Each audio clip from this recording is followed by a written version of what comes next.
Hey everybody, it's Charlotte with the Wood & Wick Co. And today on Maker's Moments, we'll be answering a question that just keeps bubbling up. What kind of soap kills germs? Well, the answer may be a bit surprising. Any kind of soap kills germs. Soap doesn't need any special antibacterial properties in order to kill germs and viruses. All you need to do is wash your hands for at least 20 seconds using soap and warm water, and that will remove viruses, germs, and bacteria from your hands.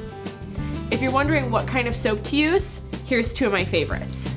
Both from the Wood & Wick Co., these are melt and pour soap bases, so they're super easy to use for beginners or someone who's experienced.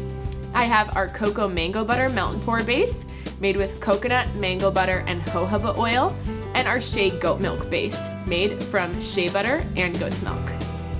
So, ready to clean up? Let's wash our hands. Thanks so much for watching. Be sure to subscribe to our channel for all the latest makers tips and tricks. Happy making!